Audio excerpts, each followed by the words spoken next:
Este programa tem o apoio cultural Copenhagen e Lua Music.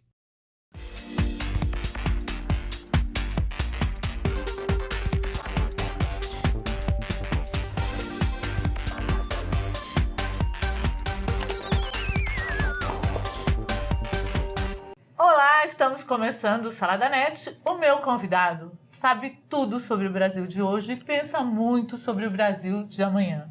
Ele tem muitas funções e eu vou ter que ler aqui, viu? Ele é presidente da Vitopel, é vice-presidente da Fiesp, diretor titular do Departamento de Competitividade e Tecnologia da Fiesp, presidente da Associação Brasileira da Indústria do Plástico, a ABPlast, presidente do Sindicato da Indústria do Material Plástico do Estado de São Paulo. Apresento para vocês José Ricardo Roriz Coelho. Tudo bom, José Ricardo? Tudo bom? Oi, Mauro, o pessoal que está nos assistindo. É um prazer muito grande estar aqui no Salada Net. José Ricardo, são muitas funções, muita responsabilidade, muita coisa boa que você faz por esse nosso Brasil, né? Eu queria saber de você, como começou tudo? Qual foi sua trajetória até aqui? Com 16 anos eu entrei na universidade, fazendo engenharia, talvez um pouco sugestionado pelo meu irmão, que já fazia engenharia, e meu pai. Então, fiz a faculdade minha em Brasília. E aí, meus primeiros estágios foram em Angra dos Reis, Volta Redonda, Mas Minas Gerais. Momento, quando você entrou na faculdade, você já tinha certeza do que você queria ser? Não tinha certeza, não, Mauro. Eu não tinha certeza, não. Eu fiz um curso de engenharia, como eu te falei, um pouco sugestionado aí por várias pessoas da família que tinham feito engenharia. Né? E aí, talvez isso que foi minha busca, né? O que me fez sair de Brasília foi a curiosidade, buscar ampliar um pouco, né, os meus limites, horizontes, etc. Conhecer um pouco mais do Brasil. Conheci o Brasil quase todo naquela época, mas não conhecia São Paulo. Todo mundo tem medo do desconhecido, do trânsito, daquela confusão toda numa cidade como São Paulo. Aí um dia eu falei, eu já conheço o Brasil todo, agora eu quero ir para São Paulo. Então cheguei aqui... São Paulo ficou por último. São Paulo ficou por último, mas eu não conhecia nenhuma pessoa, né? Então eu queria entrar também numa coisa nova. Então eu imaginei o que tem de novo, que tem um grande potencial de crescimento. E naquela época a indústria de plástico praticamente não existia, né? Não é como hoje... Naquela época que você fala, que ano foi isso? Foi em 80, 82, quando eu tinha acabado de me formar, né? Então não era como hoje, assim, que tem plástico nos aviões, nos automóveis, né? Produtos de alta tecnologia, né? O plástico era um produto com a imagem muito ruim, mas tinha um potencial, eu enxergava nele um material de potencial enorme de crescimento. Mas você não tinha nenhuma ligação com o plástico? Nenhuma. Nada. A minha chegada em São Paulo foi uma chegada, assim, que para mim me desafiou bastante. Mas talvez foi esse desafio que me fez avançar e que me fez ter uma trajetória, né, de ir crescendo nas empresas, de estudando. São Paulo me deu uma oportunidade muito grande para estudar. Quando eu achei que eu já conhecia São Paulo, aí eu falei, opa, agora eu vou para o mundo. Agora eu vou para o mundo. Então, estudei no Japão, estudei na China, estudei nos Estados Unidos, estudei na França, fiz vários cursos na Alemanha, na Espanha, na Itália. Então, a minha trajetória é uma trajetória de uma pessoa, assim, curiosa, que está sempre querendo aprender mais. Isso é a principal característica. O que é que você diria de você? Você é um curioso, um estudioso, um revolucionário? Como é que você se coloca? Não, Mauro, eu acho que eu sou uma pessoa comum. Agora, o que eu acho que eu tenho de diferente, eu fico querendo enxergar um mundo um pouquinho mais na frente do que as outras pessoas, né? Eu estou sempre... Como é que a gente vai ser em 2020? Como é que nós vamos ser em 2030, né? O que está mudando? Para onde a gente está indo? Como eu gosto de prospectar o que vai acontecer, aí eu comecei a direcionar minha carreira, direcionar meus estudos, direcionar assim, muito da organizações das informações que a gente tem para tentar olhar para frente com menos grau de incerteza, né? Outra coisa que dá para reparar na trajetória aí é que você não parou um minuto, né? Eu sempre fui inquieto, eu sempre fui... Eu nunca fico numa zona de conforto, né? Isso parece, assim, até tem um lado de humildade, né? Porque por mais que você saiba, acho que poucas pessoas nesse país têm o conhecimento que você tem, né? Nas coisas que você faz. E sempre achando que alguém pode te dizer alguma coisa importante, que você sempre tem algo mais para aprender, né? Isso é uma coisa que eu acostumei na minha vida, né? Eu acho que eu tenho uma boa capacidade de ouvir. às vezes até estão falando de assuntos que eu domino, que eu tenho até muito conhecimento daquilo, né? E assim, normalmente, quando a pessoa conhece muito daquilo, a tendência é interromper e falar, não, ó, eu sei disso e tal. Eu prefiro até escutar para ouvir uma outra versão, porque muitas vezes se eu falar aquilo e a pessoa perceber que eu entendo daquilo, que eu estou que eu tenho um domínio daquele assunto, etc., ela não vai me falar aquilo, não vai intimidar aquela pessoa. Então eu gosto de ouvir. E como é que a Fiesp entrou na tua vida, que você tem 2 cargos da Fiesp, né? A Fiesp, na realidade, eu entrei no primeiro mandato do presidente Paulo Scaff como diretor, depois no segundo mandato, fui reeleito agora vice-presidente da Fiesp. E desde esse primeiro mandato eu sou diretor titular do Departamento de Competitividade e Tecnologia, que é uma coisa que eu gosto. E o que se faz exatamente na Fiesp? É representante da indústria em São Paulo? Na realidade, a indústria de São Paulo é a indústria mais forte do país. São Paulo é quase não. São Paulo é maior do que muitos países, mesmo países importantes e desenvolvidos, né? Então, a Fiesp representa a indústria de São Paulo, mas, na realidade, ela representa uma sociedade, porque dentro da indústria você tem as famílias, você tem empregados, etc., né? E não é só o nosso trabalho dentro da Fiesp, não é defender só a indústria, é defender o Brasil, porque quando o Brasil vai bem, normalmente a indústria também vai bem. E a indústria é a mola propulsora da economia. Por que São Paulo é tão forte? Por que São Paulo cresceu bastante? Porque o padrão de vida e a qualidade de vida de São Paulo é melhor do que o dos outros estados.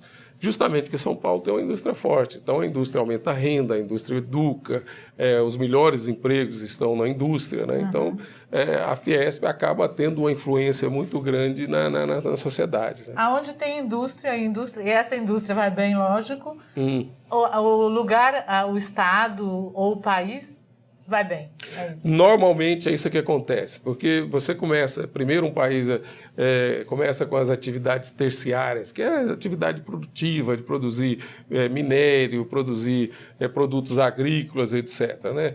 Aí ela passa para a indústria, para a industrialização desses produtos, aí a indústria aumenta a renda das pessoas, ela educa as pessoas, aí as pessoas começam com a renda mais alta, elas querem serviço, então elas querem um clube, querem ir no restaurante, elas querem ir no teatro, elas querem entretenimento, então elas gastam dinheiro com entretenimento, então ela aumenta também o serviço.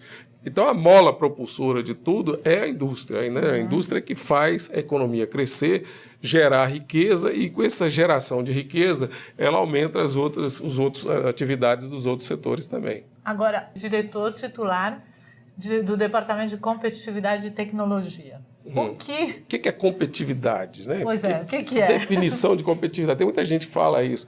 A competitividade é a capacidade que uma nação tem, tá, de criar condições para que empresas e organizações aumente a qualidade de vida de seus cidadãos. E também você compare com a de outros países. Então, vou te dar um exemplo. Há 25 anos atrás, o Brasil era exatamente igual à Coreia. Tá? Hoje a Coreia ela avançou numa velocidade tão grande que ela deixou o Brasil muito para trás. Então, a competitividade da Coreia, ela cresceu numa velocidade muito maior do que a velocidade do Brasil.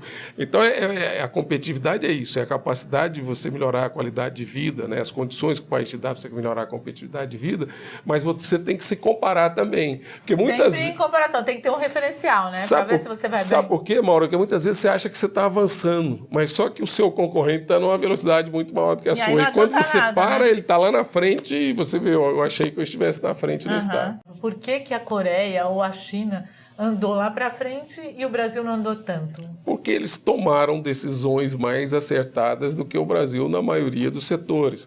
Eu vou te dar um exemplo da Coreia, educação.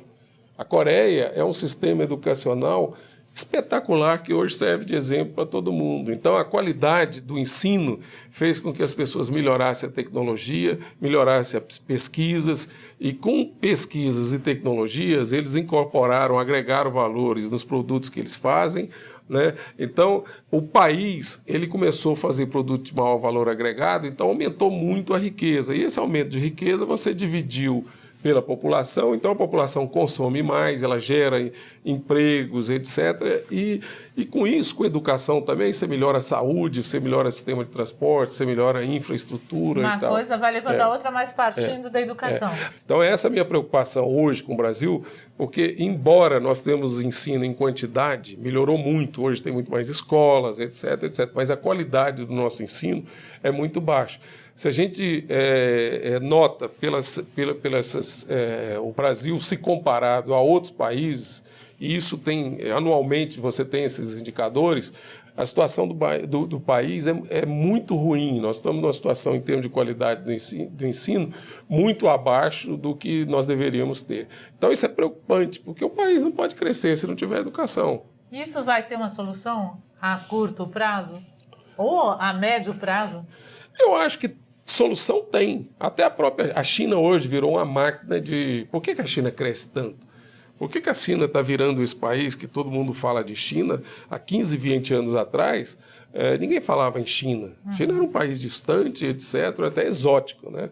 O que fez a China crescer? Primeiro foi planejamento. Aqui no Brasil nós temos tudo de improviso, as coisas acontecem assim, mas as coisas em que deveriam ser pensadas mais a médio e longo prazo, como segurança, como educação, como saúde, etc., né? Essas coisas nós não temos um planejamento. Nós não temos... Por quê? O que está faltando para ter? O que está faltando, sabe o que é? Um governo que realmente tem a vontade política de resolver esses problemas. Tá? Então, que o governo tem tentado, pelo menos, fazer alguma coisa, tem, mas efetivamente o que se faz é muito pouco. Nós deveríamos ser muito mais rápidos nisso, né? Quer dizer que se decide agora, daqui 15 anos a gente pode estar como eles. E outra coisa, tem que independer do próximo governo. Aqui no Brasil entra um outro governo, parece que ele quer desmanchar o do governo anterior, e aí ele quer criar a sua própria marca. Você fez uma declaração num veículo, numa entrevista, de que a China não era um inimigo, muito pelo contrário, né? A China podia ajudar de alguma forma ao nosso crescimento. Como é que é essa? A China, com aquela população que tem, ele vai ser sempre um comprador de produtos que você pode produzir. Então, o Brasil tem matéria-prima competitiva, o Brasil é um grande produtor de alimento, o Brasil, em 2020, ele vai ser um grande exportador de petróleo, né? Então, nós temos muita coisa para vender para a China, né? O chinês também, daqui a pouco, ele vai ganhar mais dinheiro, vai aumentar a renda, ele vai querer conhecer o mundo, ele vai sair para turismo. O Brasil é um excelente país. Mas você fala vender em termos de matéria-prima e não de produto manufaturado. Agora, o problema é esse que nós temos agora. Nós nos acomodamos com a venda de matéria-prima. O problema é que quando você vende uma matéria-prima, você está gerando pouco emprego.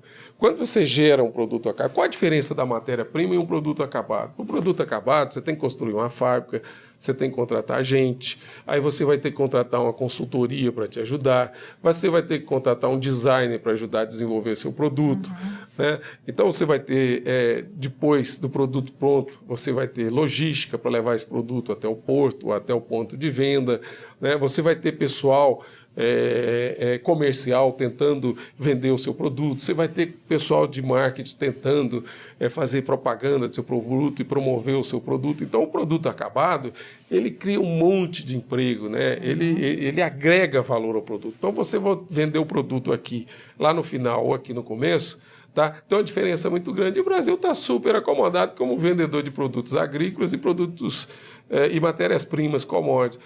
A pessoa, quando tem uma renda maior, ela quer consumir, ela tem todo o direito de consumir. E até 2014 deve ser agregado à classe média brasileira mais 20 milhões de pessoas.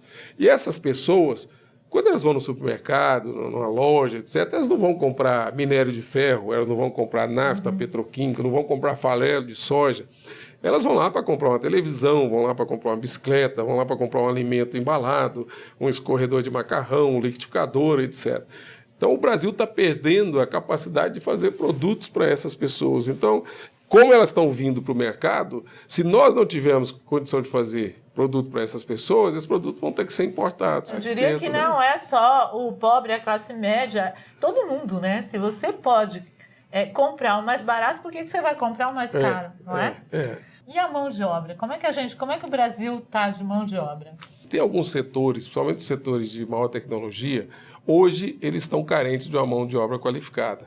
Tá? Então, nós falamos bastante sobre o setor de petróleo e gás, é um dos setores, os setores de alta tecnologia. Você não tem engenheiros suficientes. Eu vou te dar um exemplo. A China, de cada 100 formandos, 40 são engenheiros.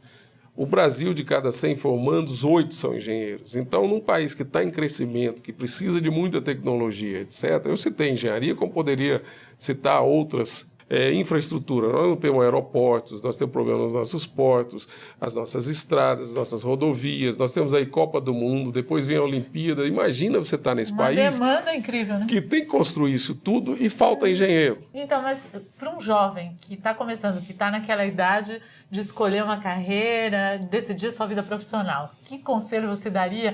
Ou até que rumo tomar, né? A tendência do Brasil, o que pede, essa demanda aí de todos esses empregos que não tem quem ocupe esse cargo? Eu diria para você que para ele fazer o contrário do que a maioria dos jovens faz hoje. Ela tem que pensar lá na frente e aí você começa a construir aquilo que você quer para você lá na frente. O que o jovem faz hoje é o contrário. Ele pensa amanhã, como é que eu vou estar? Então, ganhei um dinheirinho, tá bom? Dá para mim viver, passar a semana. E ele não está pensando lá na frente. Ele pensa aqui como é que ele quer viver hoje. É curtíssimo prazo, é muito curto prazo. Mas é uma tendência desse momento, né? É uma tendência desse momento. E, às vezes, o jovem de hoje ele não tem a paciência de se preparar, porque tem jovem que entra na empresa hoje e no segundo dia já quer ser o presidente da empresa. É muito bom que ele tenha essa ambição, mas se ele for um presidente que não tiver uma formação adequada para ser presidente, ele não vai se sustentar como presidente nem em 2 dias. A oportunidade que se é que caiu do céu, vai cair.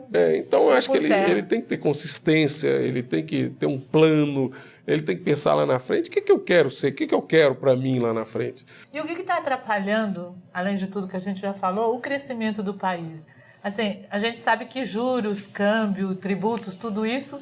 que como é no Brasil, atrapalha o crescimento do próprio.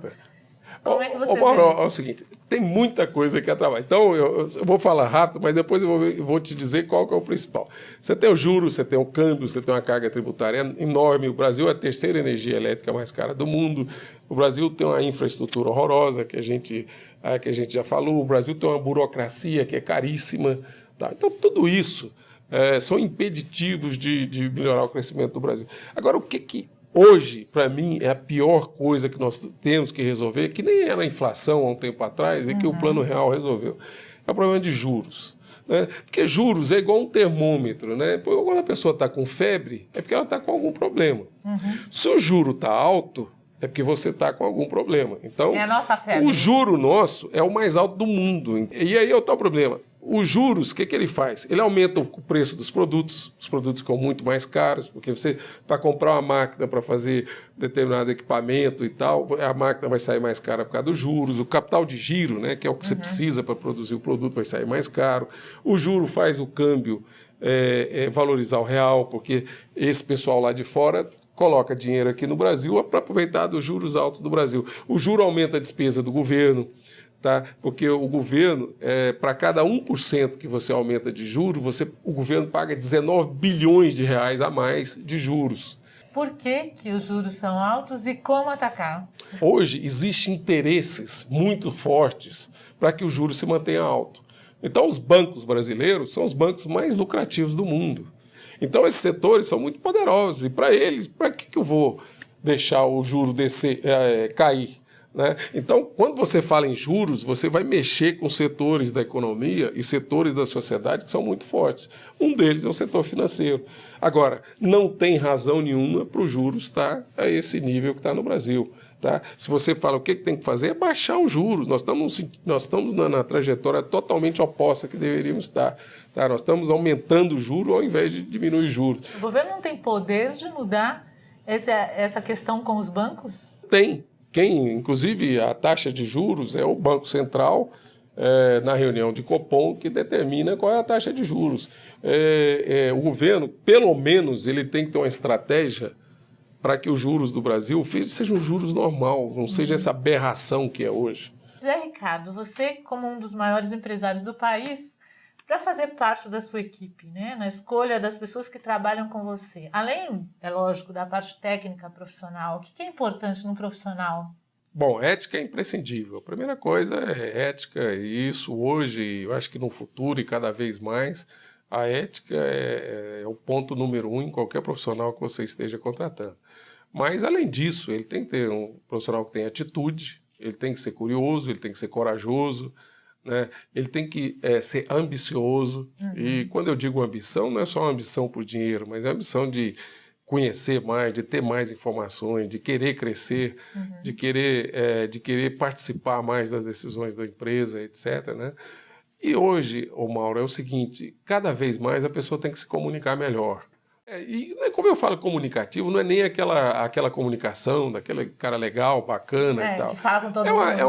É uma comunicação de uma pessoa assertiva, uma pessoa que coloque os seus pontos de vista com clareza, aquela pessoa que saiba ouvir, né, que saiba convencer, que tem uma capacidade de argumentação, que consiga convencer os colegas de que aquilo é importante ou não. E a função básica do líder hoje, né, é enxergar o futuro e convencer o futuro para as pessoas que ele lidera.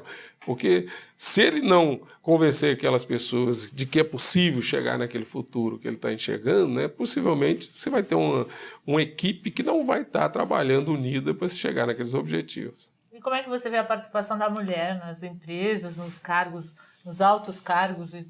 Eu acho que a participação da mulher vem crescendo cada vez mais e vai começar a aparecer de uma maneira mais forte nos próximos anos. Que pelo seguinte, dentro de um processo de sucessão na empresa, né, a pessoa entra e ela passa por diversos cargos, aí chega gerente, chega diretor e chega presidente. E, na realidade, essa participação da mulher, ela vem de 10, 12, 15 anos para cá. Então, agora que elas estão chegando a gerente, etc., eu acho que nos próximos 10 anos aí, você vai ver com muita assim, naturalidade, e até porque para uns isso é estranho, né? Ainda. Né? Ainda existe uma diferença, existe, sim, existe uma diferença, mas você vai ver como uma coisa comum mulheres presidente aí de grandes organizações e empresas. Falando em mulher e fez por merecer, o que você acha da nossa presidenta? Eu acho que a presidente ela tem uma grande oportunidade aí de implementar um ritmo bem mais forte no governo, né? Ela está tendo uma série de dificuldades nesse início de governo dela, né? Até a impressão que a gente tem é que ela comprou um carro usado e agora está tentando arrumar as coisas para fazer o carro andar. Ela é competente, que ela tem condições de fazer um bom governo, agora não está fácil. Ela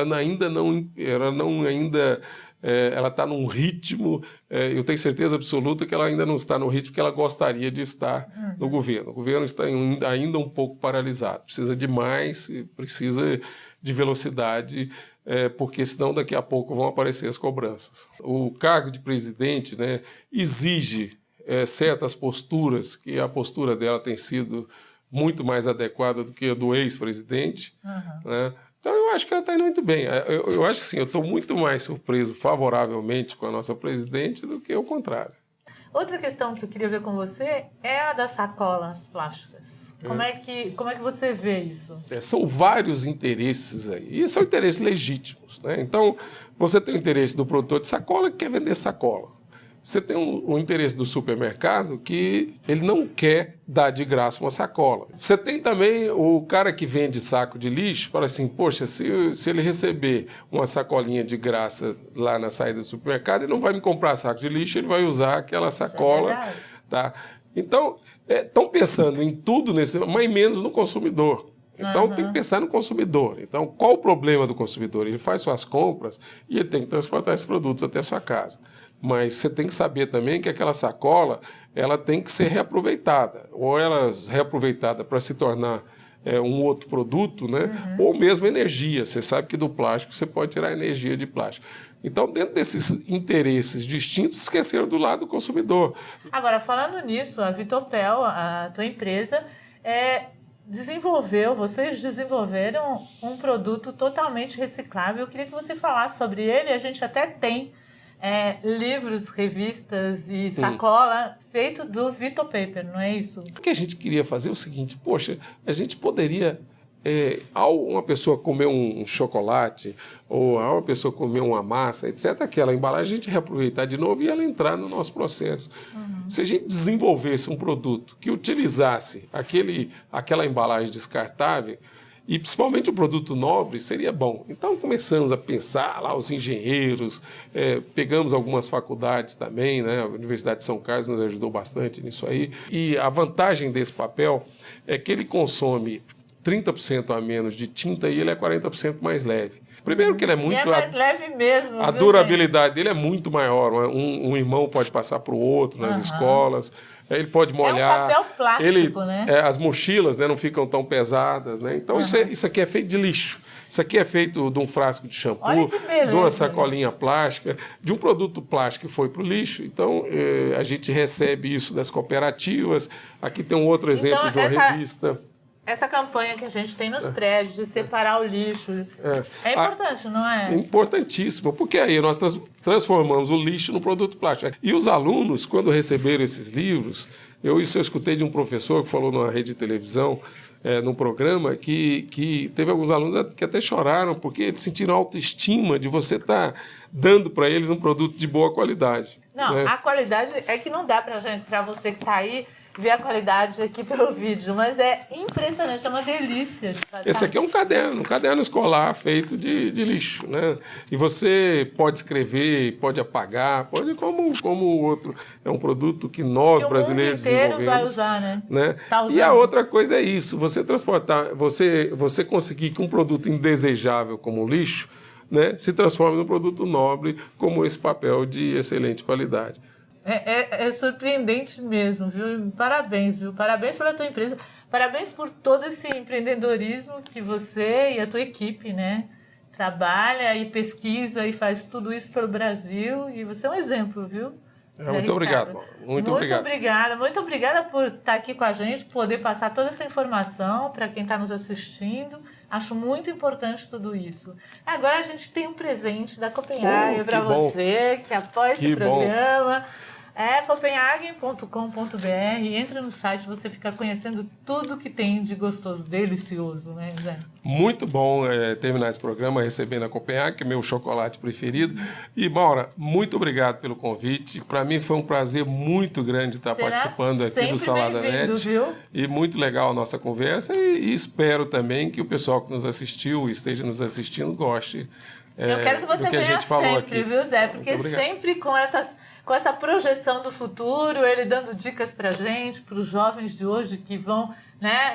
Quem está nascendo agora vai estar daqui 18 anos, 20 anos, entrando nesse mercado de trabalho. E é sempre importante ter uma pessoa como o Zé Ricardo Roures Coelho dando a dica pra gente. Muito obrigada mesmo. E para você que gostou desse programa, acabou de assistir agora, entra no site saladanet.com que você assiste na íntegra. Né? Bom, muito bom. Até lá, um beijão. Este programa tem o apoio cultural Copenhagen e Lua Music.